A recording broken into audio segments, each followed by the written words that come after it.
Morning, convening Thursday, February 5th, Transportation Committee hearing here in Conference Room 430 at 9:30 a.m. in the Hawaii State Legislature. I have Vice Chair Miyake with me here today and myself, and we have a longer than normal agenda. We have this agenda plus decision making from last Tuesday's agenda for decision making. So in the purpose of time, if need be, I just want to ask that if folks can please keep your comments to the 2-minute time limit. I don't like to cut folks off, but if I need to, I will. And I before I go over the script, I do want to apologize for the technical difficulties of uploading public testimony this for yesterday's hearing. We're working through the kinks and we are doing everything we possibly can. So I apologize if there was a mishap on our side and for the public. And as we have to adjourn before floor session, if opportunity for testifiers does not proceed itself, please know that written testimonies will be taken forth for the committee. Folks on Zoom, keep yourself muted and the video off while waiting to testify. The Zoom chat function is for folks with technical issues. Please use it for that only. Disconnect unexpectedly. You may attempt to rejoin the meeting if you're disconnected. In the event of a network failure, we may need to reschedule and appropriate notices will be posted for decision making. Please avoid using trademark or copyrighted images. Refrain from profanity, uncivil behavior. Such behavior is for grounds removal from hearing. And if I could just ask you, if you're testifying in person, please address the committee. I know we can get passionate at the stand, but it's not your soapbox. So please address the committee. And we will need to adjourn before floor. I said that. Okay. Noting that, thank you folks so much. Let's get started with our first agenda item before us. HB 2392 related taxation establishes alternative transportation options tax credit for employers that offer transportation demand management strategies to employees who commute using a method other than single occupancy vehicles, authorizes rulemaking. Vice Chair Miyake for testimony. Department of Taxation with comments. Department of Taxation stands on its written testimony with comments. Thank you. Oahu Metropolitan Planning Organization in support.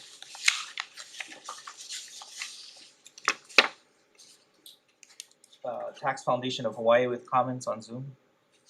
The Tax Foundation stands on its comments. Mahalo. Thank you. And one individual in support. Anyone online or in person wishing to testify on HB 2392? Sorry, please stand out a written testimony. Thank you, Director. Anyone else online or in person wishing to testify? Seeing that, Chair. Thank you. Members, any questions? Seeing none, move on to our next agenda item before us, HB 2462 relating to consumer protection. Prohibits auto manufacturers and dealers from charging a post-sale subscription fee for hardware that is already installed at the time of purchase, establishes penalties and fines. Vice Chair for testimony. Alliance for Automotive Innovation in opposition on Zoom. Absolutely. Okay, thank you. Thank you. DCCA in support. We stand on our written testimony in support. Thank Thank you. you. And one individual in support. Anyone online or in person wishing to testify on HB 2462? Chair, we stand on our written testimony in opposition. Thank you. Thank you. Anyone online or in person wishing to testify? HB 2462. Seeing that, Chair. Thank you. Members, any questions? Seeing none, move on to our next agenda item before us, HB 2423 relating to biodiesel. Requires the Director of Business Economic Development and Tourism to adopt rules to require that diesel fuel sold in the state for use in on-highway diesel powered motor vehicles contain no less than 5% biodiesel by volume. Vice Chair for testimony. Hawaii State Energy Office with comments. Aloha Chair, Vice Chair, members of the committee, Manasio Chando for the Hawaii State Energy Office, and we stand on our written testimony providing comments. Thank you. Hawaii Farm Bureau with comments. Pacific Biodiesel in support. Chair Kila, Vice Chair Miyake, thanks for having me today. This is a really important bill for us. We are running right now our biodiesel plant on the Big Island at less than capacity, about 60% right now. We'd like to get back to full capacity to keep economically viable. So with the lack of federal credits, this is the states are once again are stepping in to handle some things, and we'd like to do this. It's doesn't cost the state anything. It should cost the trucking industry, the main user of diesel fuel, just a few pennies a gallon. And 5% is a very modest amount to get in there, but it's a big deal for our company. And it shows support for the state that the state that kind of invented biodiesel is finally gonna put biodiesel into all of our on-road. All engine manufacturers accept it. It's diesel fuel. It's under the diesel fuel spec at 5%, so there's no issue with anybody. So we'd like to keep it at just this small 5% and get started with that. Appreciate your support. Thank you. Thank you. Hawaii Transportation Association in support on Zoom. Aloha, we stand in support of our testimony with the intent and only going up to 5%. Thank you. Anyone else online or in person wishing to testify on HB 2423? Seeing none, Chair. Mr. King, I have a question. Do you folks export biodiesel by chance? No, Everything's local. everything stays in Hawaii. Okay, thank you. I was just curious. Members, any other questions? No, Chair. Seeing none, move on to our next agenda item before us, HB 1771 relating to carbon offsets, requires the Department of Transportation to assist and enable a person to voluntarily purchase a verified carbon offset for greenhouse gas emissions returning from the person's air travel to or from the airport in the state. Vice Chair for testimony. Life of the land with comments. 350 Hawaii in Aloha, Chair and Vice Chair, Henry Curtis, Executive Director of Life of the Land. We've been in 10 bioenergy proceedings at the PUC. We have the Hawaii Supreme Court victories on climate change. Carbon offsets are, for the most part, globally a scam. Some of them are real, but most of them are a scam. If a state agency lists entities that are involved in carbon offsets, that can be problematic if there's not mechanisms to remove companies that are not valid. There needs to be a public mechanism, otherwise the state could be liable. Aloha. Thank you. Thank you. 350 Hawaii in opposition.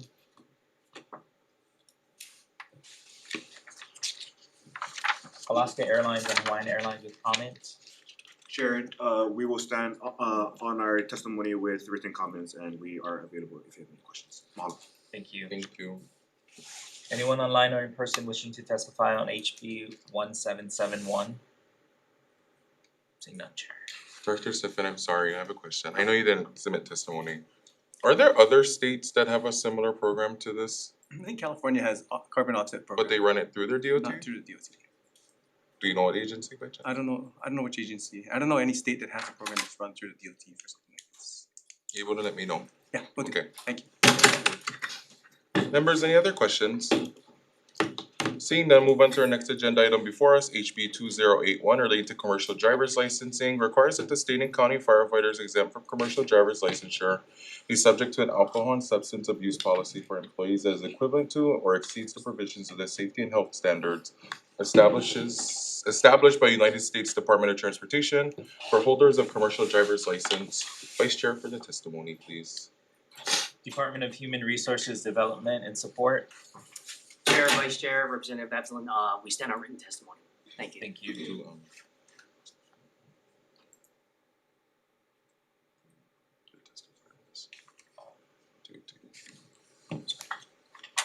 Department of Transportation and Support.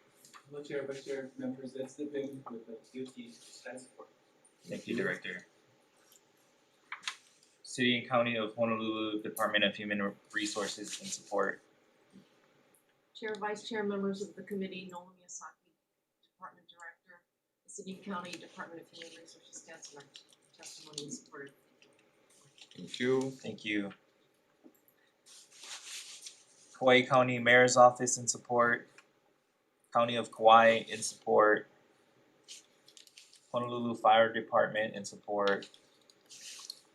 County of Maui Fire Chief in support. Hawaii Firefighters Association in opposition.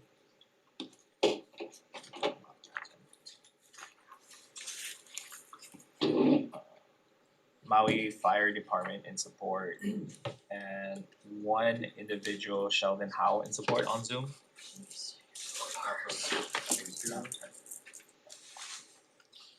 Anyone else online or in person wishing to testify on HB 2081? Seeing none, Chair. Thank you. Members, any questions? Seeing none, members, let's move to the next agenda item before us, HB 2334 relating to transportation environmental review, authorizes the Department of Transportation to assume responsibilities under the National Environmental Policy Act of 1969 for highway projects as well as railroad, public transportation, or multimodal projects within the state, allowing streamlined environmental reviews, provides a limited waiver of sovereign immunity to comply with federal requirements under 23 United States Chapter 326 and 327. Vice Mayor Matthew for testimony. Department of Transportation in support. Chair, Vice Chair members, assisting with the DOT. Thank you. And one individual in support. Anyone else online or in person wishing to testify on HB 2334? Seeing none, Chair. Thank you. Director Sniffen, I have a question. I know this is a fairly new concept, but are there other states that are already, There's 12 other states that already have NEPA assignment. and they've been able to, from my understanding, right, just to help us get projects out quicker? Absolutely. What they found is that under NEPA assignment, they follow the same federal regulations, but they're able to get their projects out in half the time. Is that everybody? Half the time. Okay, thank you, Thank Director you. Sniffen. Members, any other questions? Seeing none, move on to our next agenda item before us relating to federal military installations. Authorize the Department of Transportation to enter into agreement with the United States Department of Defense for the provision of services as federal military installations, provided that only federal funds are used, and Title 23 United States Code federal highway funds are excluded. Authorizes charging an administrative fee. Vice Chair Miyake for the testimony. Department of Transportation in support. Thank you. Hawaii Emergency Management Agency in support. Military and Community Relations Office under DBED in support. Hawaii Military Affairs Council in support. Anyone else online or in person wishing to testify on HB 2336? Seeing none, Chair. Thank you, Director Sniffen. You know, for this one, with the charging the administrative fee, is that the legal workaround to do cost recuperation? Exactly. So right now we set it about 10%.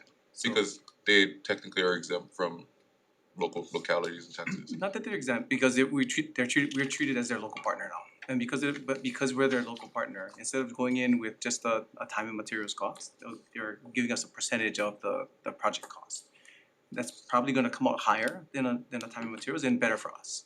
So do you operate as a general then in that nexus? In general, we're the prime consultant and then we're the general contractor. In general, we'll follow our same procurement requirements for the state to get their projects done. But they would procure you technically. No, so we just go in with an IGSA with them or intergovernmental agreement. Once that agreement is set, we are allowed to operate as their contractor. Okay, good to know. Members, any other questions? Thanks, Director.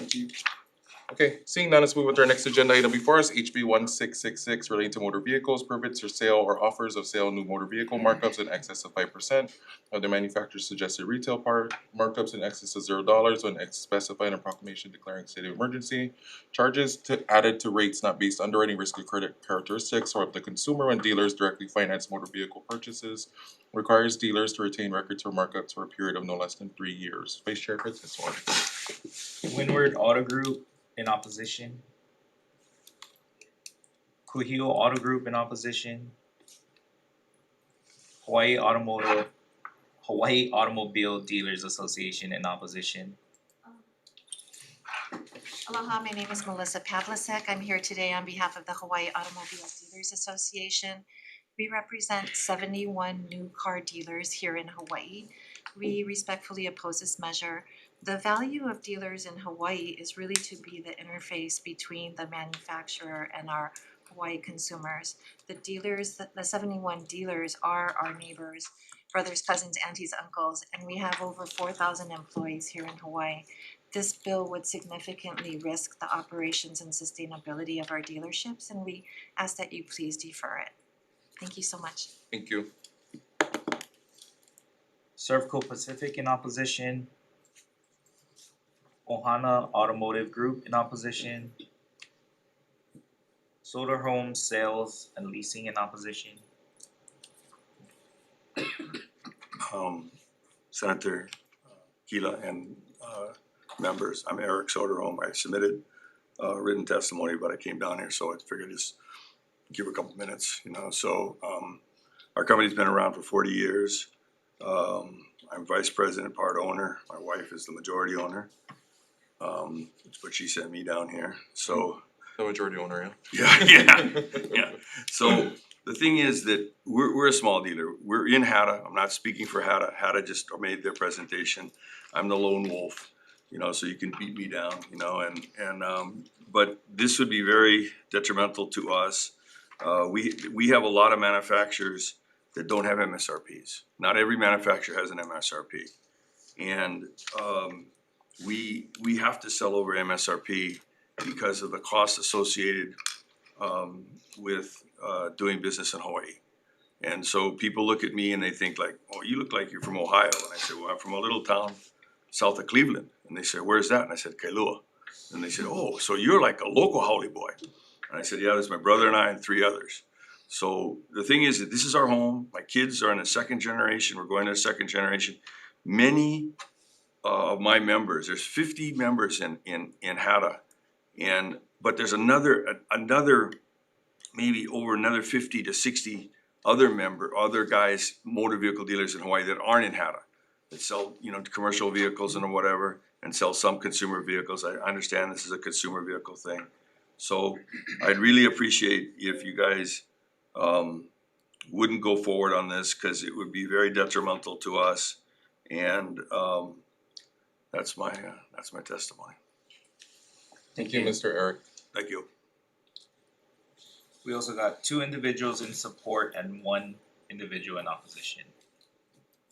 Anyone else online or in person wishing to testify on HB 1666? Seeing none, Chair. Thank you. Melissa, I have a question. So I've read the opposition. So I think when we've done proclamations in the past, I'm thinking like our worst case scenario, like the state gets wiped out and we're trying to procure vehicles. I mean, I wouldn't want us to be in a position where you are, like, members are having to do a favor for the state and you folks are selling at or below MSRP. But have you folks ever been specifically called out in an emergency proclamation?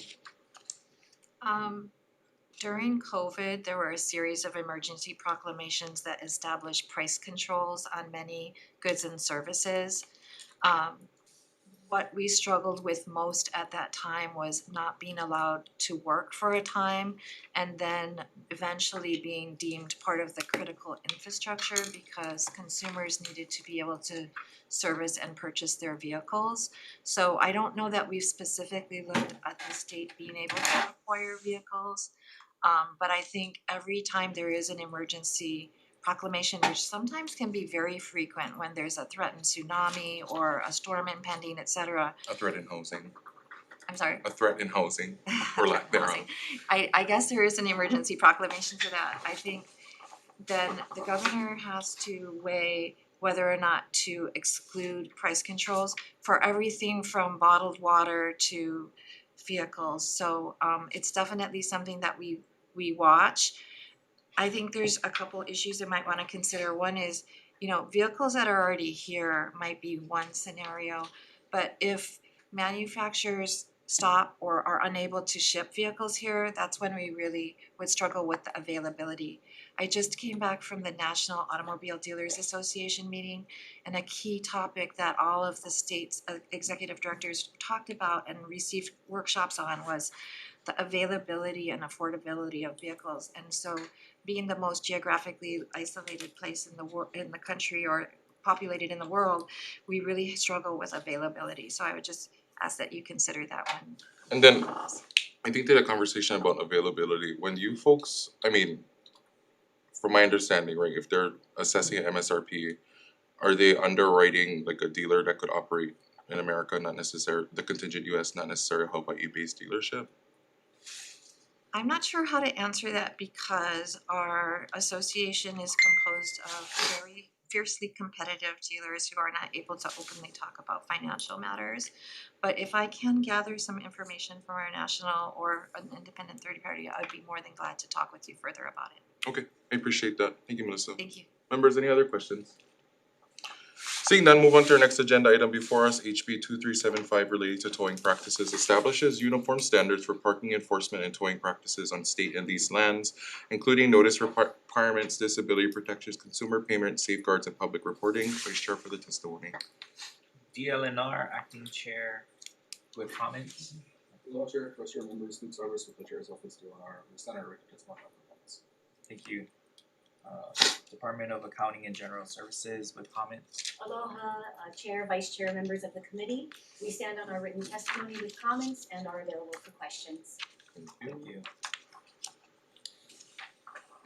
Wailoa River and Reeds Bay Boating in support. Surf parking in support.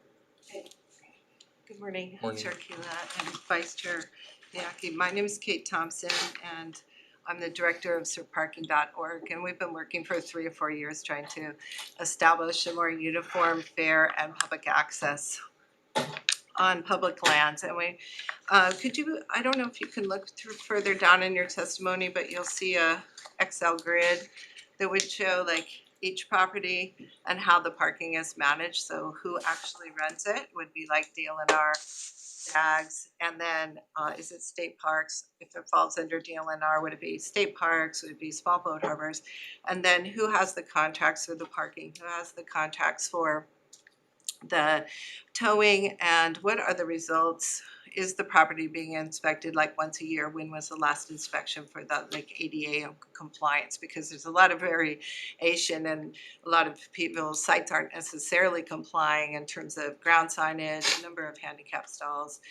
And we're also asking for a 4-hour delay in towing. And you can see in my testimony at the end that 2,512 cars were towed from the Alawai Boat Harbor last year and only 4 parking tickets given. And this has been typical since the last 4 years, since DLNR Dilber got the permission from, first you folks did the right thing and said no to them doing their own contracts through Act 163. But now they are doing their own contracts and they have not worked in provisions to protect the public by creating a citation stage. So so we strongly request that this passes in your committee and moves on, and you'll see from the public testimony it's essentially 100% from the public supporting this bill. Thank you. And I'm available for any questions. Thank you, Ms. Thompson. Thank you. Free Access Coalition in support. SPORE Foundation in support. Margaret Callahan on Zoom. Absent. Thank you. She might not be available. And 15 individuals in support. Anyone online or in person wishing to testify on HB 2375? Seeing none, Chair. Thank you. Members, any questions? Seeing none, members, I can move for the next measure before us, HB 2415 relating to traffic safety, appropriates monies Department of Transportation to install all-way crosswalks at sites abutting school properties. Vice Chair for the testimony. Director, Department of Transportation Director in support. Chair, Vice Chair, members, let's nip in the DOT stand support. Thank you. Thank you. Department of Education in support. Chair, Vice Chair, members of the committee, Sean Tajima, Assistant Superintendent, testifying on behalf of the Department of Education. The department stands in its written testimony in support of this measure. Thank you. Thank you. Thank you.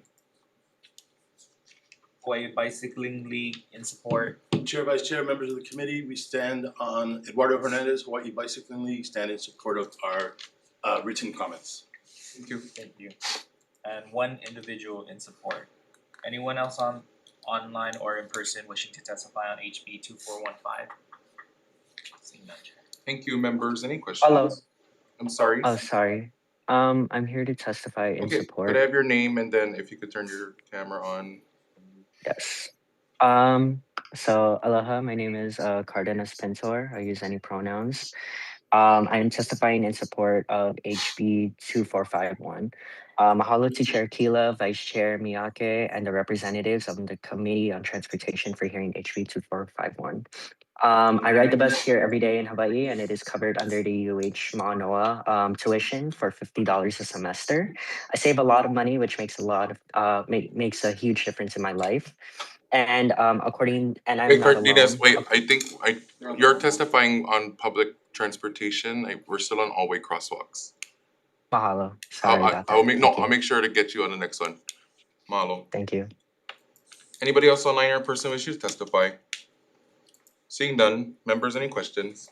Rep. Cochran. Thank you, Mr. Sniffen. Director, how are you? Good morning. So, with this, how would, counties, put in like requests, for their area, or do you have a already, pre-thought out plan or, priority list going? The way we work with the counties is anytime our state representatives and senators ask for improvements on county roadways, they always copy us and we work with the counties to make the improvements. So if the counties cannot do it quickly enough for our state legislators, we jump in to assist. That's one option. The other is there's a Safe Routes to School program where the counties can apply for funding specifically for programs like this, intersections near school districts. Okay, and so funding would come through, the state for this? Absolutely. Well, Safe Routes to School, we have a funding mechanism at the state level. We've appropriated money. There's a funding mechanism that deposits money into there. This bill would do a direct appropriation for the purpose. Okay, alright, very good. Support it. Thank you. Members, any other questions? Seeing none, thank you, Director Sniffen. Members, I can move the next measure before us, HB 2451, related to transportation. Beginning January 1st, 2027, requires each county to implement fare-free access to public transportation systems, establishes the fare-free public transportation tax and dividend special fund, increases the environmental response, energy and food security tax on petroleum products to fund fare-free public transportation. Vice Chair for testimony. Department of Transportation with comments. Thank you. Department of Taxation with comments. We stand under comments, thank you. Thank you. Oahu Metropolitan Planning Organization in support. Hawaii State Energy Office with comments. Chair, Vice Chair, members of the committee, Nicole Chernohorsky, on behalf of the Hawaii State Energy Office, we stand on our written testimony and Thank you. City and County of Honolulu, Councilmember Dos Santos Tam in support. Life of the Land in support. Hawaii Public Health Institute in support.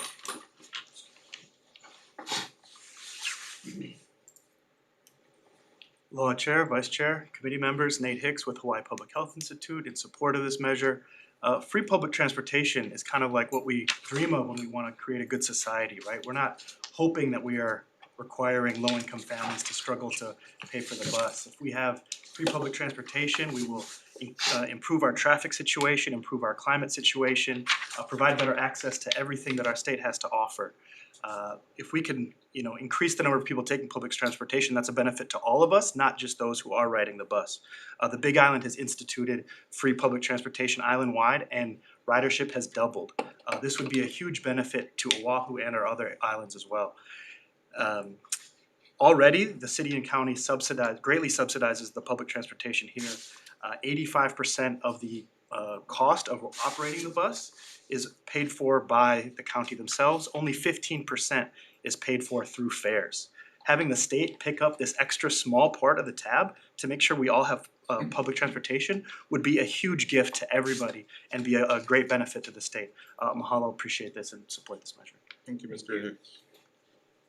Hawaii Appleseed Center for Law and Economic Justice in support. On Zoom. Aloha Chair, Vice Chair, and members of the committee. My name is Abby Seitz and I'm testifying on behalf of Hawaii Appleseed in strong support of this measure. as providing free transit is one of the most effective ways to increase ridership, reduce household transportation costs, and improve access to employment and essential services, especially for low-income workers. We believe this legislation has a potential for transformative change, leading to people to take the bus who may not otherwise try it, and also improving the lives of existing riders. Recent data from the Honolulu bus shows that 3/4 of riders have a household income below $60,000. The elimination of fares would mean more money for housing, groceries, and medical care for the tens of thousands of riders of residents who use our transit systems every day. I wanted to thank the committee for hearing this very important measure and the opportunity to testify. Thank you. Tax Foundation of Hawaii with comments. Aloha, the Tax Foundation of Hawaii stands on its written comments. Thank you. Thank you. Our Children's Trust and Support.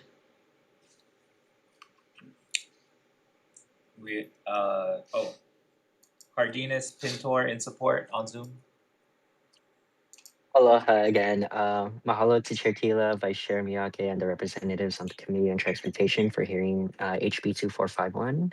I'm testifying in support of this bill. My name is Cardenas Pintor. And thank you for correcting me on the right bill I'm testifying for. So I ride the bus here every day in Hawaii, and it is covered under UH Manoa's tuition for all semester. And I'm not alone because it makes a huge difference in my life on taking the bus. The American Public Transportation Association reports that gas prices have risen by 25% in 2023. So it makes it's the ideal mode of transportation for most riders. And in December of 2025, average weekly ridership in Honolulu was 124,719 people per Honolulu ranks 8 in potential savings from taking the bus with $1,218 per month and $14,612 per year in potential savings. However, I do believe that instead of Honolulu being number 8, they should strive to be number 1 in a time where Hawaii tackles affordability and high cost of living. It is having gets rid of the barrier of transportation, and I uplift the voices of bus riders that help contribute to our communities, which includes our keiki who are going to school to help make a better future for us, our adults who are working to help vitalize the economy and helping provide us general welfare, and our kupuna who continue to pass down their knowledge. Mahalo. Thank you. We also got 13 individuals in support, 2 in opposition, and 1 with comments. Anyone else online or in person wishing to testify on HB 2451? Chair, Vice Chair, members of the committee, Eduardo Hernandez, Hawaii Bicycling League. I did not have an opportunity to submit written testimony, but I want to stand with my colleagues at Hi-Fi and strong support of this measure. Thank you. Thank you. Anyone else wishing to testify? Seeing none, Chair. Thank you. Members, any questions? Sure. Oh, sorry. Go ahead. Let's do Rep. Lachika, then Rep. Cochran. Department of Education, please.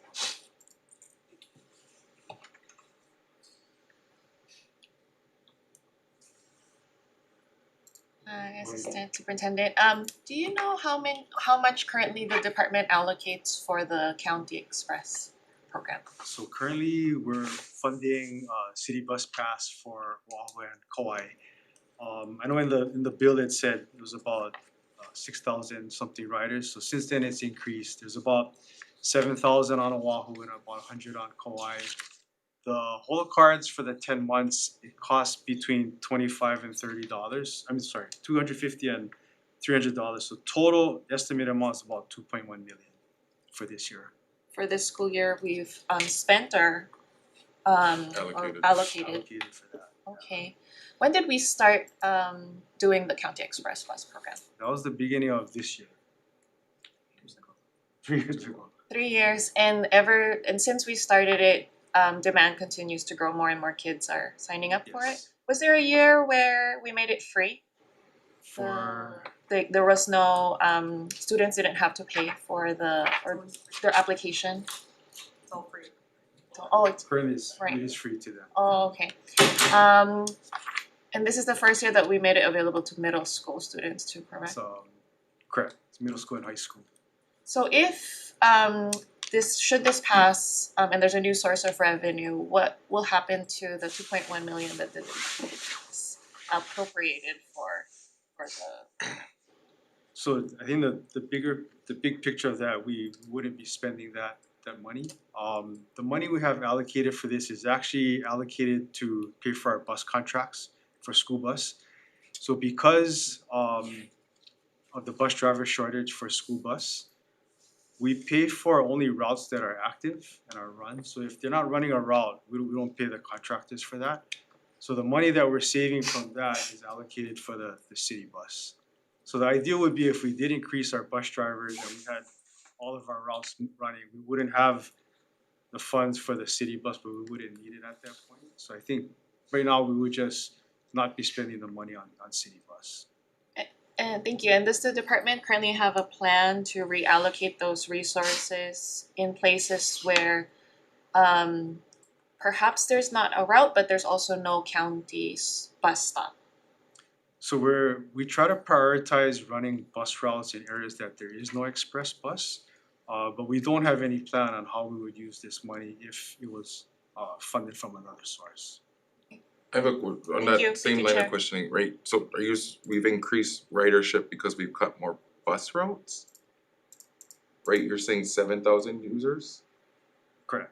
Because of more bus routes got cut.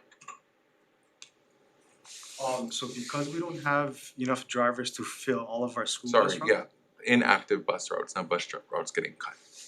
Yeah, so because we don't have enough drivers to fulfill all of our bus routes, we have cost savings on that, which we'd rather be paying for those routes, but because we don't have them active, we're saving money on that.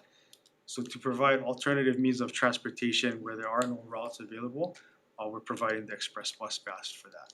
Okay, Rep. Cochran. Thank you, Chair. Maybe it's just for you, I think just the increase in the dollar amount was chosen how? That's the way the bill was written. Oh, okay, it's just That's the number that whoever inserted. introduced Yes, it they introduced decided that would be a good figure Well, to. an attempt, attempted figure. Okay. Yeah, but I would say it doesn't caution and take into potential inflation for operation. Right, okay. Because I could imagine a strain when you have that much more ridership potentially. Right. Okay, no, I mean, that was what, I was just wondering how that Yeah. came about, and then what you just stated is also some concerns, but I support. Yeah. So. And then I have another concern that we would implement this and then our other two counties would start to charge for public transportation. So, good dialogue nonetheless. Members, any other questions? Seeing none, let's move on to the next measure before us relating to public transit. Thank you, Director. Superintendent, for your meeting. Relating to public transit, establishes a 2-year keiki-free transit pilot program on Oahu and Kauai, appropriates funds. Vice Chair Miyake. Department of Transportation in support. Thank you, stand support. Thank you. Oahu Metropolitan Planning Organization in support. Hawaii State Department of Education in support. Chair, Vice Chair, members of the committee, Shantajima from the Department of Education. The department stands in its written testimony in support of this measure. Thank you. Department of Health in support. Thank you, Chair and Vice Chair, and members of the committee. Thank you. Life of the Land in support. Hawaii Appleseed Center for Law and Economic Justice in support. Aloha Chair, Vice Chair, members of the committee. I'm testifying again in support of this measure for many of the reasons I highlighted for the last bill. We do in our written testimony include a number of suggested amendments, mainly to remove provisions around the requirement of the distribution of county transit passes, and also to include Maui County and Hawaii County. We know there are a number of bills introduced this session to enact fare free transit for youth, some of which we are very happy that the committee is hearing here today. We do suggest, though, if the committee chooses to move forward with this legislative vehicle, that it be brought in to reduce administrative burdens around fare collection for youth, and also be expansive, including including all of the programs, all of the counties in the program. Mahalo again for the opportunity to testify. Thank you. Thank you. Hawaii Public Health Institute in support. Nate Hicks with Hawaii Public Health Institute in support. Thank you. Hawaii Children's Action Network speaks in support. Hawaii Youth Transportation Council in support. On Zoom. Aloha Chair, Vice Chair, Luca Kinaberti, Policy and Legislation Chair at HYTC. It's kind of the same testimony I gave the other day for HB 1879. Main deal, as with Abby just said, we'd really like to see this kind of rolled out to all counties, not just Oahu and Kauai. Because they're using their budget right now to fund their fare-free programs, which they could be using to invest in their own, bus and transit networks to get more ridership, transition people away from using their vehicles. So yeah, HYTC is in support. Mahalo. Luca, you made it to school today. Thank you, brother. I appreciate it. And one individual in support. Anyone online or in person wishing to testify on Yeah. 2373? Seeing none, members, any questions? Okay, if we can go to our last agenda item before us for this agenda, HB 1641, related to transportation, prohibits the sale, offer for sale, lease, rental, distribution, possession, or operation of a high-speed electric bicycle, establishes penalties. Department of Transportation in support. Thank you. Attorney General's Office with comments. Morning, Chair Kila, Vice Chair Miyake, members of the committee. We have provided written comments and we're available for any questions. Thank you. Thank you. Hawaii Bicycling League in opposition. Chair, Vice Chair, members of the committee, we, in our written comments, are concerned with the language of this bill. If it's intended to prohibit high-speed electric devices, it should say that. We believe that if a vehicle with a motor is faster than 28 miles an hour, it is not a bicycle and it should not be defined in any way as a bicycle. Thank you for the opportunity to testify. Thank you, Eduardo. I appreciate it. Thank you. And one individual in opposition. Anyone online or in person wishing to testify on HB 1641? Seeing that, Chair. Thank you. Attorney Generals, please. So I know I have conflicting language with this proposed legislation versus others we're trying to move. As I would not want to prohibit the sale of what we can codify as legal bicycles, because I think this one would prohibit a class potentially 2 and 3. But if we were to do a prohibition necessarily on the rental and lease of these vehicles, because I would say I understand, right? Because technically we codify high-speed electric device, it's road non-conforming devices, which are like our dirt bikes that are meant for off-road use. Does then that start to get kind of murky? So does it need to be a prohibition for all or none? I think if you classify each vehicle or each device, like Mr. Hernandez said, high-speed electric bicycle versus high-speed electric device, you can distinguish the two. With respect to the rentals and leases, I'm not sure. I think I'd have to take a closer look at what you're proposing or the language. Because I think to that point, right, if a rental company is leasing a vehicle that is not intended for road use, that is technically not legal, right? So would it be used on the road or is Well, this that's the off- thing, right? Well, I guess it would depend on the usage, right? So if they're explicitly advertising it for the use of the road, that's not legal. So one of our suggestions with this bill was to add public to where the high-speed electric bicycles would be prohibited. And so if it's not falls within that definition of a public roadway, then it wouldn't be prohibited.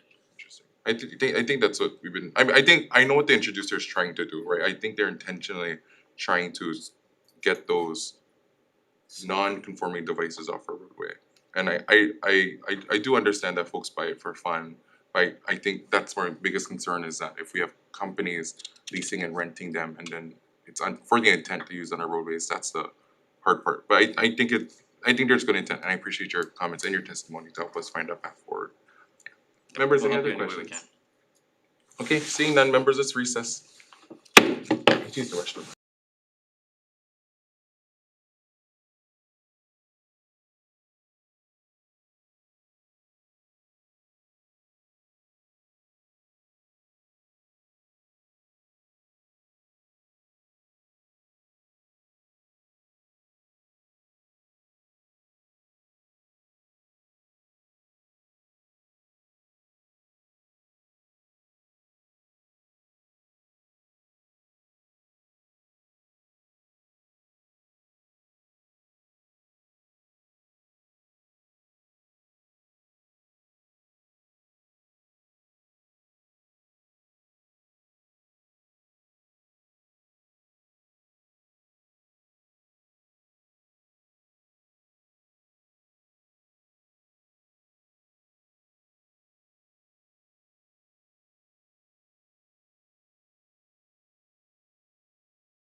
reconvening our 9:30 AM agenda today here in the conference room 4:30. So I wanna just acknowledge that we have this agenda for decision making and previous agenda for decision making, so members, if you folks could give us the pleasure of your folks' time. And I just wanna acknowledge and thank the work of Vice Chair Miyake, who's pulling double duty for both the Housing and Transportation Committees to be the almost anchor for myself and Chair Evslin. I appreciate him, I appreciate the members.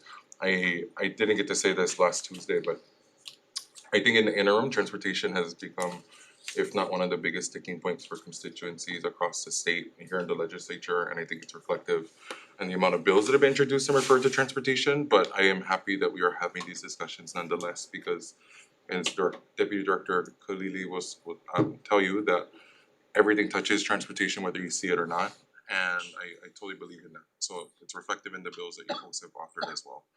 If we could do our first bill, HB 2392 related to taxation, the chair's recommendation is at this time I'd like to defer. I applaud the introducer for going to the extent of researching some of the questions I asked him. And I applaud employers who already do this on their own. I think with the several different measures that are moving before us, I'd like to use those as potential vehicles in discussions for the purposes of trying to figure out transportation demand options and strategies, because I say this in our other bills. The money we invest in public transportation is always supposed to be at a loss on paper. It's a cost savings elsewhere that benefits folks greatly. So with bills that are before us to try to expand youth transportation and even do a pilot program for Department of Transportation to have subsidized transportation, I could only imagine if we slowly adopt this further, how that could affect our road users, all road users. So for that, that's the chair's recommendation. Members, questions, comments, concerns? Seeing none, I'm going to move to the next measure before us, HB 2462 relating to consumer protection.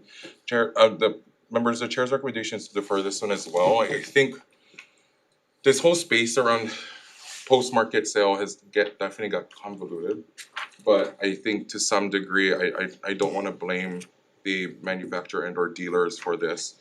I think it is also due diligent upon the consumer to understand what they're purchasing into.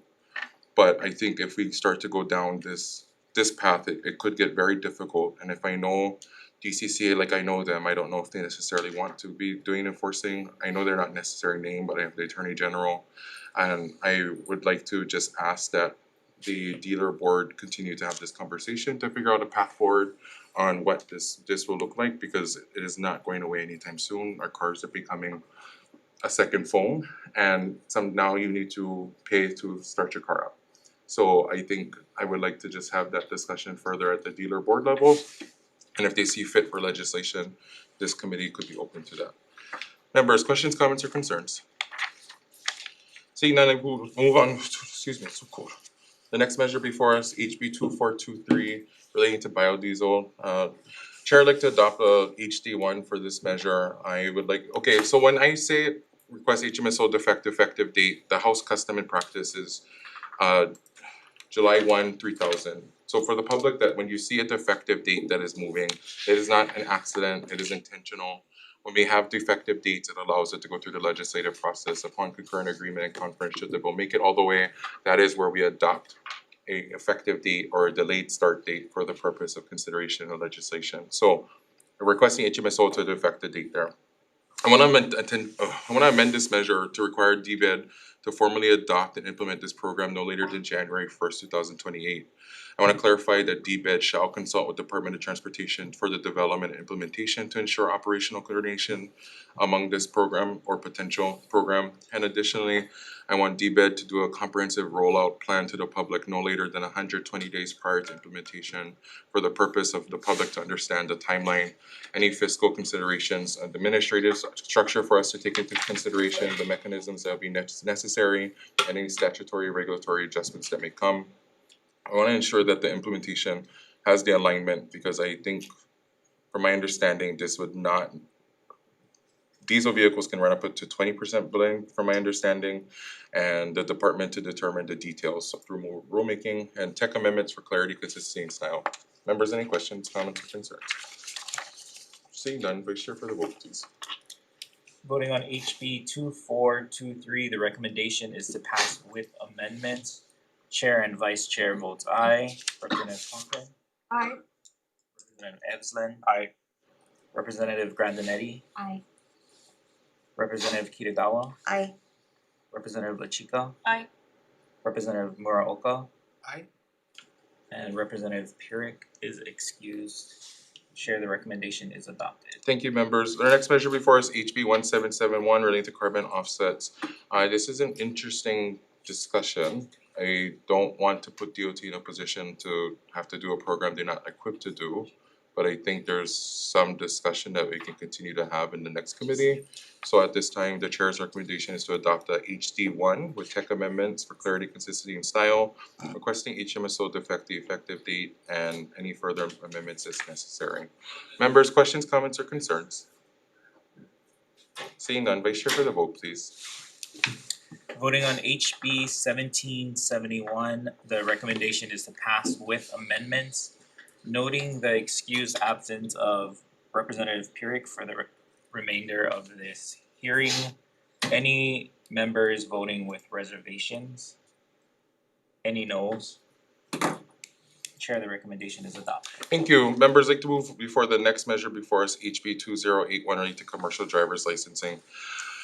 With this one, I wanna just put, right, if not one of the larger proponents of road safety as it relates to alcohol use and how that plays out onto our roadways. This is the first I have seen this measure come before the committee.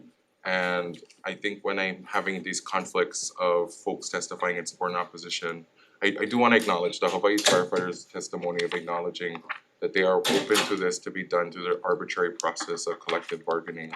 As a legislature, I would like us to refrain from getting involved in these processes and procedures. So for the purpose of that, the chair's recommendation is to defer this measure. Members, questions, comments, or concerns? Thank you. Moving forward, our next agenda item before us, HB 2334, relating to transportation and environmental review. The chair's recommendation is to adopt the HD1 with tech amendments for clarity, consistency, and style. Request HMSO to affect the effective date, and the committee report acknowledged Director Sniffin's testimony for the purposes of expeditious construction and planning for the adoption of a measure like this. Members, questions, comments, or concerns?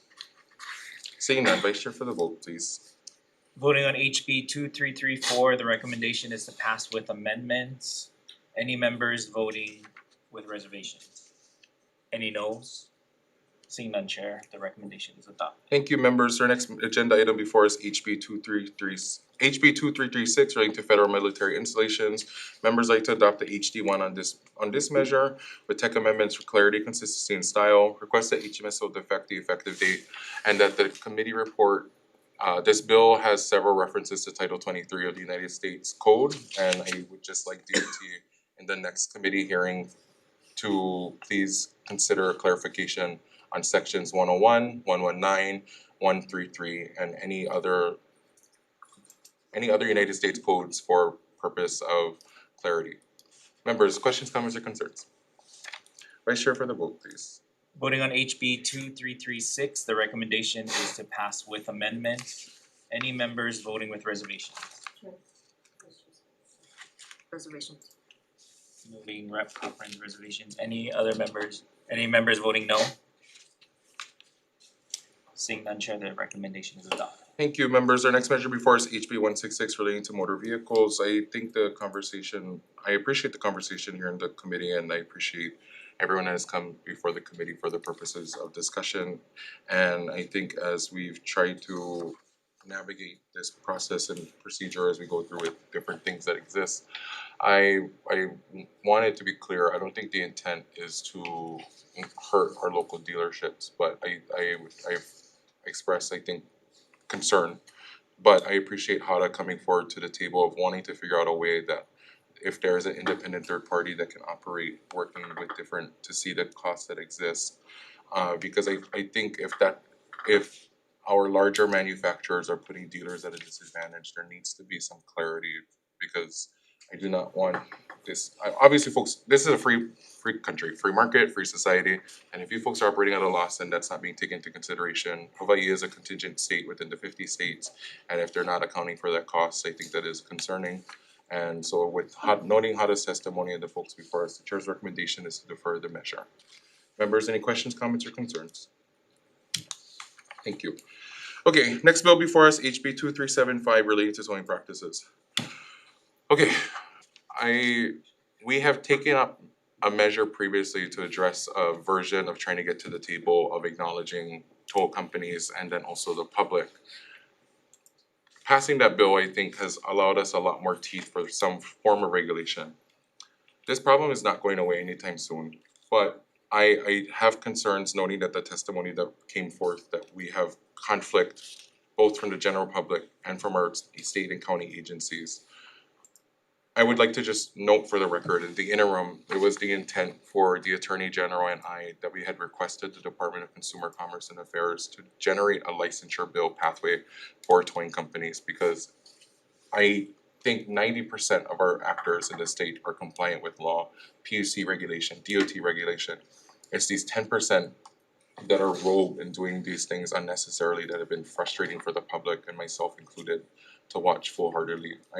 Every industry, I think, is needs to survive on the integrity of these operators. So if we can try and attempt to get a path forward, this is what the chair would like to do. And to adopt the HD1 of this measure, and for the purposes of administration, I would like to form a working group on uniform towing practices for public parking facilities. This shall be administrated through the Director Sniffen, Department of Transportation. They will serve as the administrator of this program on the working group. The working group shall consist of 9 different members at the discretion of a custom and practice for purposes of working groups that have been made by the legislature in the past. And the working group shall, but not limited to, review existing state and county laws, ordinance, rules, and practices along towing of public parking facilities, examine notices of signage, fees, and transparency and storage policies and practices, identify the inconsistencies of jurisdictions to assess impacts on our owners and operators, develop the recommendations for uniform standard practices applicable to towing state, county parking facilities, including but not limited to due process and consumer transparency and protection. Recommend legislation, administrative rulemaking, or licensure and intergovernmental agencies that are necessary to implement these practices. The working group shall submit its recommendations and findings to proposed legislation no later than 20 days prior to the convening of the legislative session of 2027, and the working group shall be dissolved June 30, 2027. Members, questions, comments, or concerns? Rep. Chica. Just wanted to mahalo the chair for your work on this. I do agree that those 10% of bad actors really it's almost predatory, and they kind of prey on a lot of these our local residents who just want to enjoy our local parks and beaches. So just wanted to thank you for adding in that additional component for a larger discussion on this. Thank you, and I've yet to see I think it's one of those hot potato subjects that nobody wants to touch, but it's not going away anytime soon, and I think it's only going to get worse. So if we can try to start some path forward without dropping the legislative hammer of practice, but I think let it be known that it is the legislature's intent to come together and find a path forward. And if folks will not be able to come to a table, it leaves us no choice but to legislate. So I appreciate that. Members, any other questions, comments, or concerns? Seeing none, Vice Chair for the vote. Voting on HB 2375, the recommendation is to pass with amendments. Any members voting with reservations? Any no votes? So Madam Chair, the recommendation is adopted. Thank you, members. I'd like to move on to our next measure before us, HB 2415, if you folks would allow me. I'd like to adopt the HD1, and in the preamble, if I could just cite the 2025 data that happened in the state of Hawaii around pedestrian and motorist fatalities, and I want to specifically highlight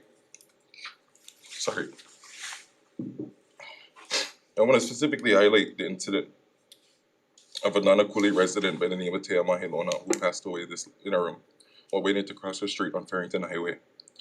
When we drafted the bill, it was with her in mind, as I thought about how folks have just waited to cross the streets and they risked their lives. So the intent of the legislature is to make these areas that abate our schools just that much more safer. And if I could add, I want to whatever legislation that we adopt, if I could just name it after tail. I intend to amend the measure by appropriating $5 million for pedestrian safety, with $4 million from the special highway fund and $1 million from our general fund. I want to clarify that the improvements could include all-way crosswalks, raised intersections, or a combination of both where appropriate. In municipalities across the country, you see these raised intersections that have played differently than speed bumps. It forces folks to slow down. Say what you want, as controversial as they are, they work. And I think as we look across the state to try to get ahead of the curve, I would like to see the DOT explore what raised intersections could look like that abate these areas. I'd also like to direct DOT to prioritize the installation where data, crash data, pedestrian activity, and traffic safety measures support these enhanced protections. Further, the amendment will authorize DOT to utilize nationally recognized design guidance, including NACTO standards, applicable US DOT, Federal Highway Administration guidance, while preserving the department's engineer discretion to determine suitability and feasibility at each site, acknowledging that it won't be a blanket approach. I just want to make sure that we can prioritize data and the flexibility, noting the implementation, because I know that everywhere it's going to work. But if I could request HMSO the effective date as well, and tech amendments for clarity, consistency, and style. Members, any questions, comments, or concerns? Seeing none, Vice Chair for the vote. Voting on HB 2415, the recommendation is to pass with amendments. Any members voting with reservations? Any no votes? Seeing none, Chair, the recommendation is adopted. Thank you, members. If I can move on to the next measure before us, HB 2451 relating to transportation. Members, I'd like to adopt the HD1 of this measure, and if you folks would allow me, in the committee report, we have reimbursement amounts that are fixed, and I think as we had in the discussion, doing fixed amounts is not necessarily just account for inflation, so to consider clarifying language to allow a mechanism or adjusted amounts, what is specified through paragraphs 1 through 4. I'm gonna blank out any references of any numbers of tax increases or potential allocations and funding mechanisms, and if that is in this bill. I'd also like to do a tech amendment for clarity, consistency, and style. And I wanna do a deletion of applicable dates to taxable years after, December 31st, 2026, and HMSO defect the effective date. Members, questions, comments, or concerns? Seeing none, Vice Chair for the vote. Voting on HB 2451, the recommendation is to pass with recommendations. Any members voting with reservations? Any no votes? Seeing none, Chair, the recommendation is adopted. Thank you. Members, next measure before us is HB 2373 relating to public transit. The Chair's recommendation is to defer this item, and I just wanna give you folks a preempt that on our previous agenda, there was something similar to this. That will be our vehicle, and I'll expand further on the discussion there. And I just wanna applaud, I think, the interim discussions that have occurred around public transportation and folks wanting to see some path forward. So for that purpose of just trying to condense some of the things as we work on duplicity, if the chair would like to defer this measure. Members, questions, comments, or concerns? Rep. Is there any entertaining adding all counties into the mix here? In the bill for next one, I have some language. Yes. Members, any questions, comments, or concerns? Seeing none, move on to our last agenda item for decision making, and then we'll continue on for our next previous agenda for decision making, HB 1641 relating to transportation. Okay, I know what the introducer is trying to accomplish, but I don't want to pass conflicting things. And I think as we move forward in our referrals for bills that are only doubles, there are so much conflicting state statutes that are existing. We are trying to pass something without nothing, and I think we need to get our framework first before we adopt anything further. So I wanna applaud the work in the interim of what you guys taking the Attorney General's office and Department of Transportation on a legal sound fix that will be coming. So I'm gonna hold this measure, we're gonna defer decision making till February 10th at 8:01 AM in conference room 430. At that time, we will be taking up our omnibus regulation, implementation, conduct, uniform standards of e-bikes. Then I can move this measure forward to make sure we don't have conflicting statutes and statements. That will be in conference room 430, again, February 10th at 8:01 AM here. And that is our, yeah. Okay, so if I can go on to our previous agenda, so this was HB 1694. Relating to sustainable aviation fuel tax credit. So members, for this one, if you would allow, I'd like to adopt the HD1. we're gonna insert, we'll keep the sunset date of December 31st, 2035, but make this to applicable taxable years after December 31st, 2025. Request the HMSO the effective date, and we're gonna adopt the tax recommendations as noted in the testimony for the amending taxable years. Wait, hold on. Negate what I said about applies to taxable years. Cancel that. Adopting the tax recommendations for the amendments that it is beginning after December 31st. I wanna acknowledge the conflicting, in chapter 235, subsection C and D. I'd like to extend the 30-day deadline to 45 days to allow tax and DOT the appropriate time needed to generate the forms that are necessary to allow folks for the program to succeed. And then tech amendments needed for clarity, consistency, and style. Members, questions, comments, or concerns? Seeing none, Vice Chair for the vote, please. Voting on HB 1694, the recommendation is to pass with amendments. Any members voting with reservations? Any no votes? Seeing none, Chair, the recommendation is adopted. Oh. Sorry. Oh, reservations. Reservations, Rep. Reservations Moroka. for Rep. Muraoka, noted. The recommendation is adopted. Thank you, members. Next measure before us, HB 1695 relating to renewable fuel. Members like to adopt the HD1 on this version, and I want to acknowledge that there is a path forward for this, but I think there needs to be a little bit more work done, and if I could ask that the next committee take this up. So I will note the concerns raised by HSCO and stakeholders for clarity in the next committee, in the committee report for the next, noted in the committee report for the next committee to consider. And if I could do tech amendments for clarity, consistency, and style, the effective date, and yes, okay. Seeing none, seeing no further, members, questions, comments, or concerns? Oh wait, sorry. No, it's not enough. I just put that on. It's not all there. Vice Chair for the vote, please. Voting on HB 1695, the recommendation is to pass with amendments. Any members voting with reservations? Any no vote? Oh, reservations for, oh, no vote. No vote for Rep. Muraoka. Seeing no other reservations or no votes, the recommendation is adopted. Thank you, members. If we can move to our next measure, HB 1986, relating to clean fuel standard. Okay, so if you folks remember, this was a similar measure that came before this committee last year, and it unfortunately didn't make it all the way to the end. I think there's a path forward, but I wanna note that when we made it to the end, that I had made the adoptions and things that I had wanted. So for the purpose of consistency, I'd like to adopt the HD1 of this measure. I wanna notate in the committee report the request for DOT and stakeholders to clarify and define life cycle greenhouse gas emissions. I also wanna adopt the DOT's requested proposed amendments that they listed and have that be applicable for the purpose of clarifying and amending the transportation for the state. Our next amendment is that I'd like to say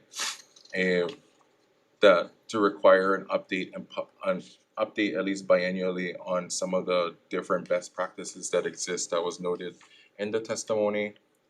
And then if I could to clarify that the departments may consult for the purpose of jurisdiction and implementing these standards. HMSO, if they could affect the effective date. And then in the measure, I'd also like to acknowledge and ask that the greenhouse gases designated by DOT or Hawaii State Energy Office and rule do any consultation with Department of Health. The DOH pursuant to the consultation shall not limit or transfer or supersede rulemaking authority. And then if I could add a reporting requirement in the bill for the purposes of adopting a clean fuel standard and working the department shall report to the legislature with that, and the report shall be not limited to custom and practices of reports that exist. Tech amendments for clarity, consistency, and style. I also want to adopt language to implement conduct public information sessions in each county and where also applicable for the purposes of maintaining the public and educating the public on a clean fuel standard, whatever that may look. And then want to insert for substantive rule changes or amendments to program upon the program expansion and implementation, the department shall also continue the public informational sessions in each county for the purposes of participation no less than 120 days before effective rule date changes. And it was a lot, but that was the same version that we had last year in some shape or form. Members, questions, comments, or concerns? Sure. Rep. Chica? Wait, did we? Well, that was- Oh, Rep. Cochran, sorry. Thank you.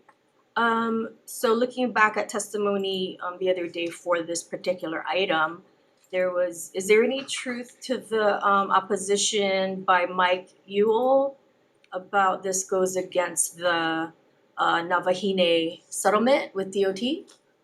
From my understanding, that is not the intent, and but I can understand, everyone is free to their own interpretation, but from my understanding, the clean fuel standard could actually enhance the position of the state or our transportation network clean energy goals moving forward.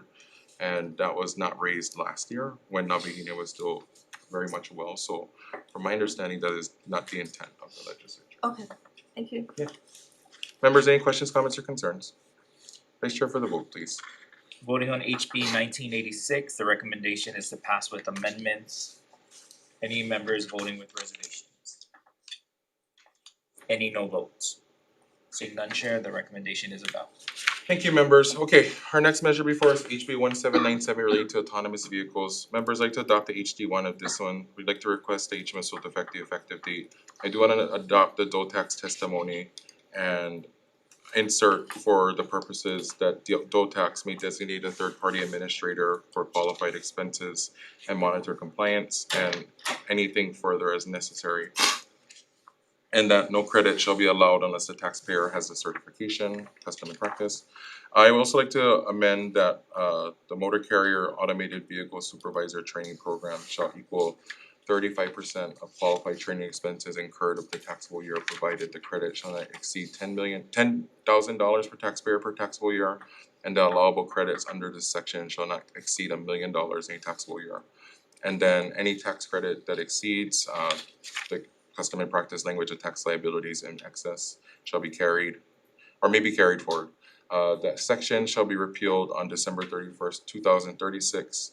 Amend and insert that the taxable years begin December 31st, after years December 31st, 2026. Tech amendments for clarity, consistency, and style, and affect the effective date. Members, questions, comments, or concerns? Rep. Evslin and then Rep. Brandon or Rep. Chica. Yeah, thank you, Chair. I appreciate the amendments. I will be voting with reservations on this. As I learned from the testimony, there's already a mechanism in Hawaii administrative rules to address this. I think administrative rules could be more flexible than just a prohibition in statute, even with the sunset in there. I think the technology on this is changing very rapidly. We know from data from around the country that autonomous vehicles are significantly safer and can really improve pedestrian safety and driver safety or passenger safety. And I don't want to put an unnecessary block on their adoption in Hawaii. That said, I recognize that there is the need for a supervisor in a vehicle while the training occurs on these vehicles. I would just prefer that it's in administrative rules to ensure flexibility. No, and I totally agree, and for folks, previously I had asked DOT to share if they could in the next committee share where the pilot program is, where I think they existed in downtown Honolulu for the purposes of understanding where Hawaii is at with the adoption. I think it's super important as well, but I acknowledge your comments and sentiment. Thank you. Thanks, Rep. Chica. I'll be voting with reservations as well, echo the same comment, and as somebody who has taken advantage of riding in an autonomous vehicle in the mainland, I've seen the benefits of this when done correctly, even if it's kind of a little freaky in the beginning. But I can see it happening, and hopefully it'll help us with reducing congestion, and it's potentially a good innovation for us in the future. So for those reasons, I'll be voting with reservations. Yeah, I would have to just make a joke. I don't know what's worse, autonomous vehicles or some of our Hawaii drivers. So we'll leave that out to pasture, as me and Rep. Morica always talk We'll about. be the test pilot. Yeah, I get to ride in one. Members, any questions, comments, or concerns further? Seeing none, Vice Chair for the vote, please. Voting on HB 1797, the recommendation is to pass with amendments, noting the reservations of Representative Evslin and LaChica. Any other reservations? Any no votes? Seeing none, Chair, the recommendation is adopted. Thank you, members. Of our next measure before us, HB 1879 related to public transit. I wanna acknowledge that we have had several bills come before the committee and moving public transit discussions, I would like to move this one as one of our vehicles. We'll adopt the HD1 of this measure.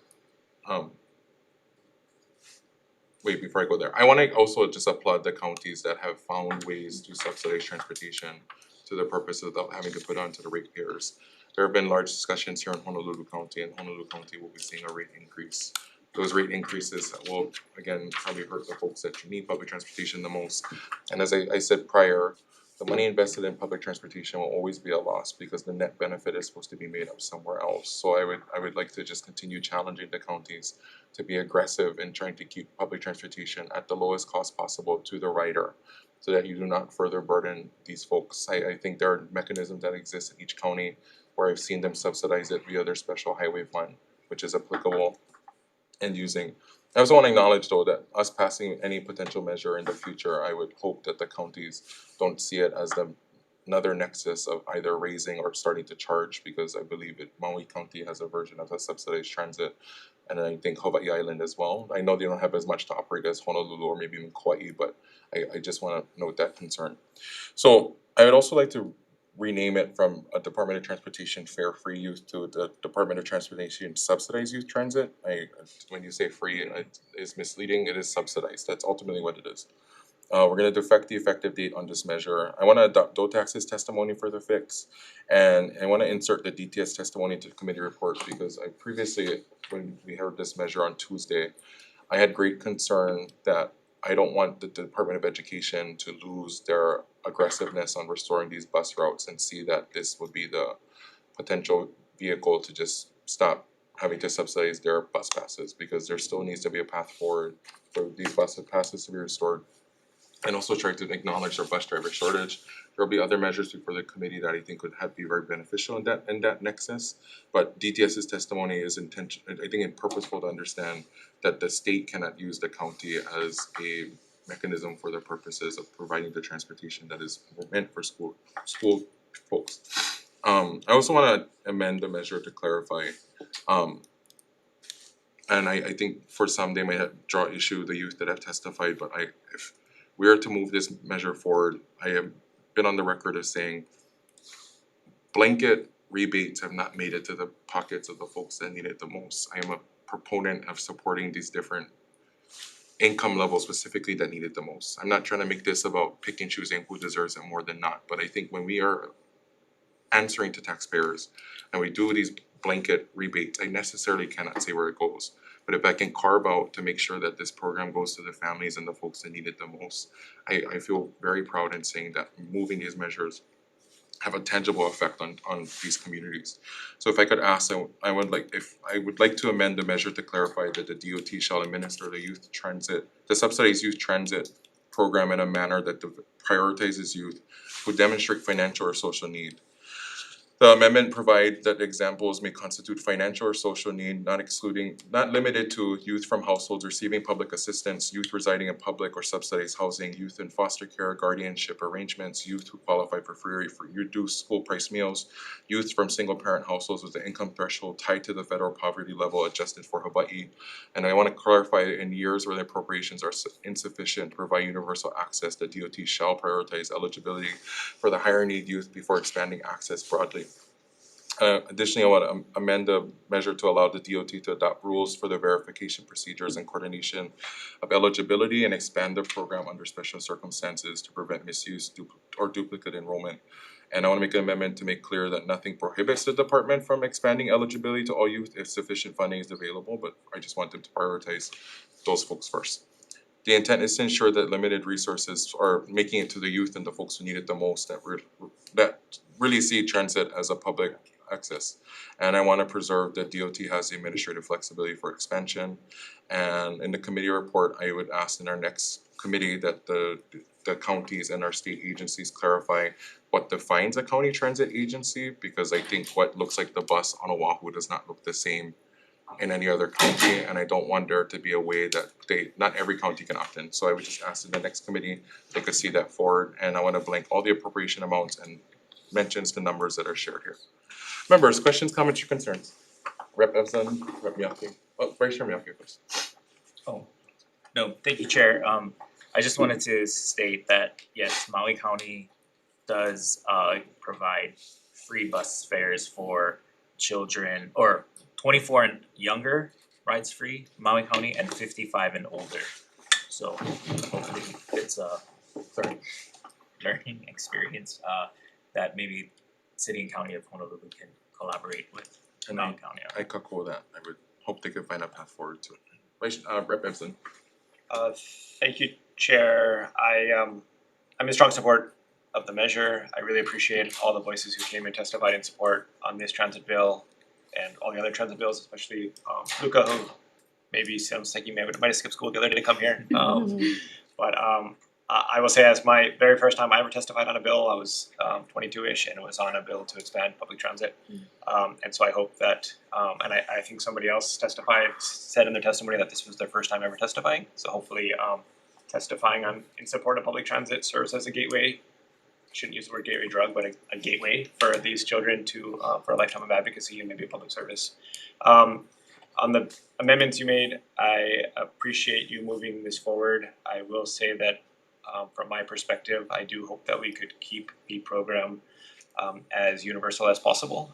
I worry that if there's administrative burdens applied there, that somebody has to show proof of some type of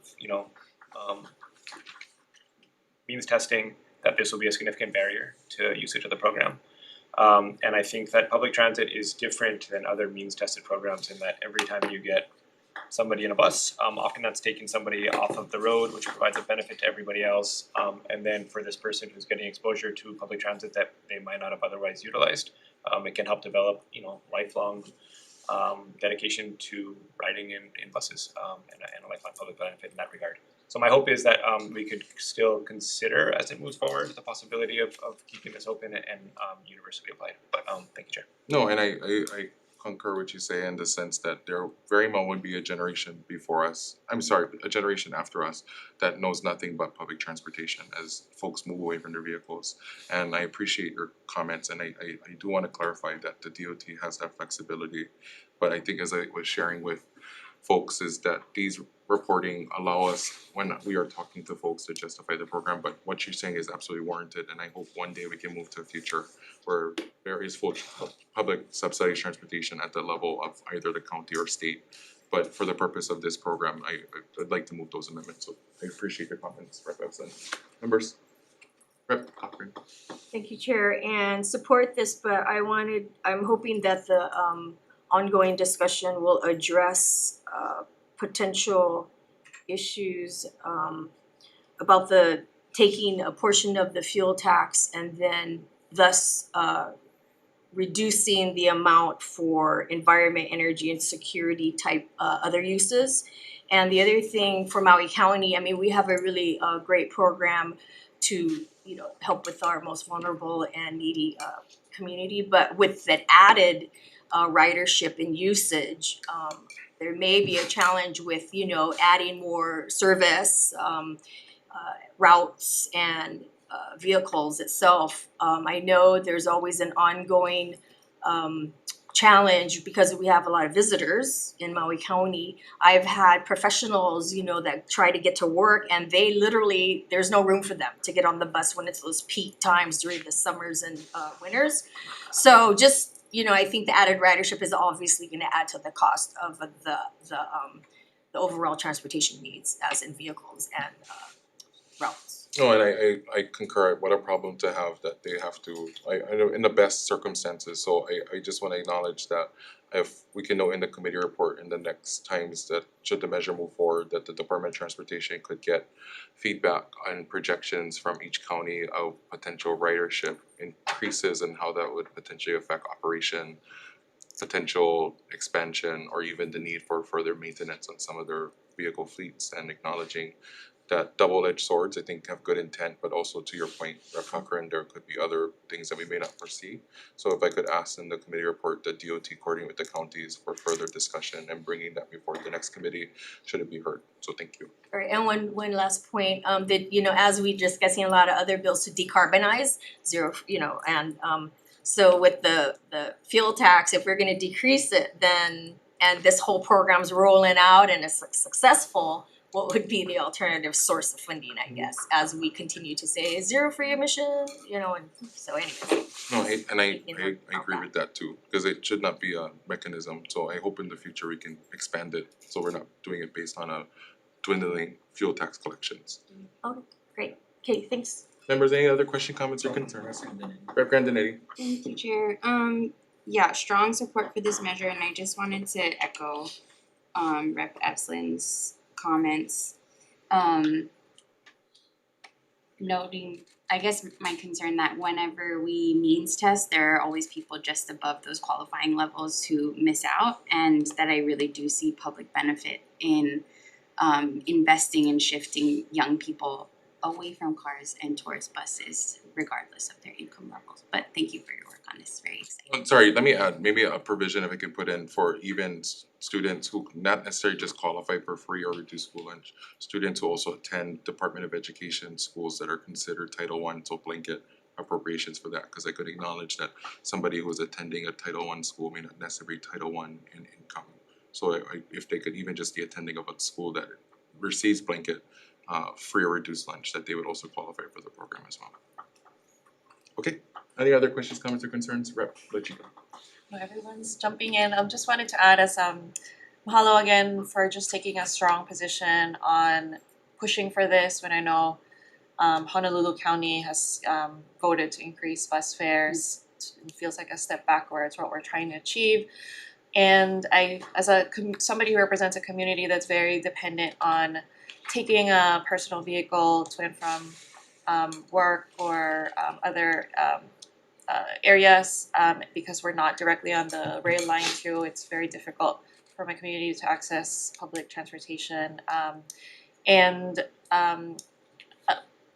in the education committee too, and having worked on the implementation of free school meals access, I would request that the department to also focus on how we are going to directly outreach and and communicate the availability of this program to kids who otherwise and their families who are too busy possibly to write sign up, put in their application, put in the required documents. They're often the ones who are the last to find out about programs such as this because of just what their daily lives, and I would like to kind of see something like this benefit those that need it the most.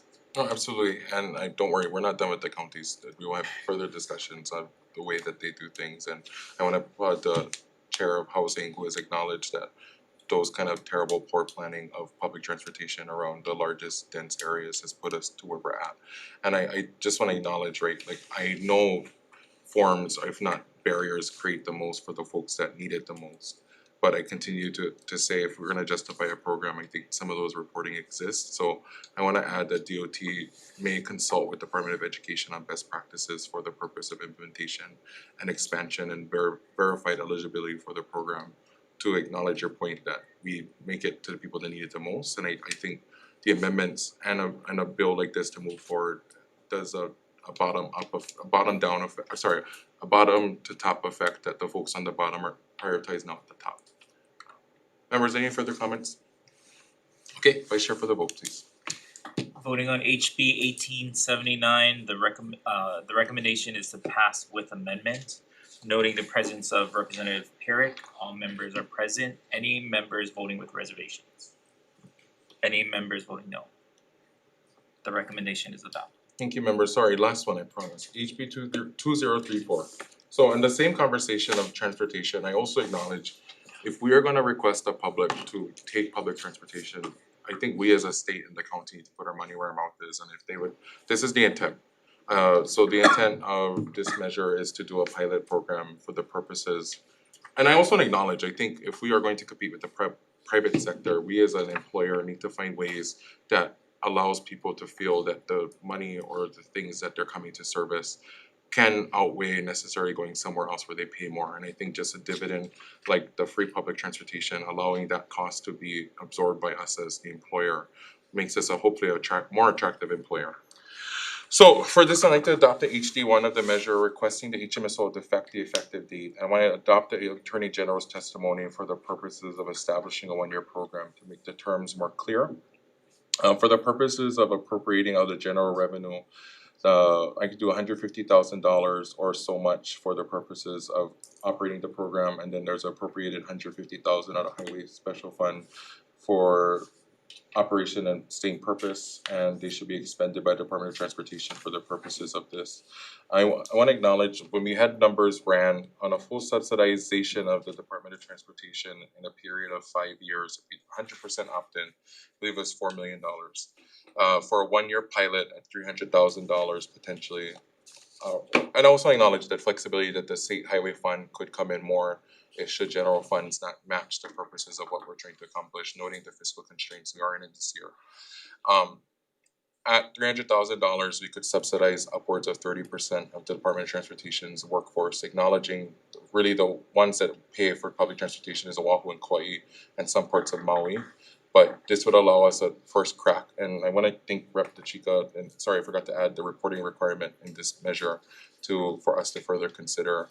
And I stand by my word saying that in order for us to ask the public to do this, I think we as a state or the counties have to step up as well. So this is our attempt, and questions, comments, or concerns, members? Rep. Cochran. So was there anything in the pilot program possibly to talk about expanding to other departments utilizing, not just DOT departments? So the rate I will share, the originally was drafted was a blanket wide appropriation, and the bill I heard introduced last year was blanket, but then it was housed under DLIR, and there have been several measures before the legislature for consideration, but they have never moved past the discussion of that large appropriation. So for now, if I would just like to pilot DOT, I chose specifically DOT for the subject matter of the committee, and we oversee legislation that comes before the DOT that affects the DOT. So I would like to note in the committee report that when we do the reporting, if DOT could consider how the further implementation and cost considerations for a statewide implementation or county by county, how those different public employees could opt in. But I hear what you're saying, but that is a position of piloting our one department. So but I don't wanna say restrict in the future that we can't, but for this purpose, we'll just do DOT. Okay, thanks, it's a No, good of start. course. Thank you. Thanks. Members, any other questions, comments, concerns? Vice Chair? Voting on HB 2034, the recommendation is to pass with amendments. Any members voting with reservation? Any no votes? Seeing none, Chair, the recommendation is adopted. Colleagues, I just wanna thank you again for your folks' time, and I do wanna just continue to thank Vice Chair Miyake. That was a monster agenda to move forward to. And as we continue these discussions, I appreciate your folks' willingness and your reflections and your opportunities of engagement. Appreciate the public that come here and continue to testify before the committee. And I applaud all the youth that also have come before this committee. Please stay engaged, and we will see you at the next committee hearing. With no further business, this committee is adjourned.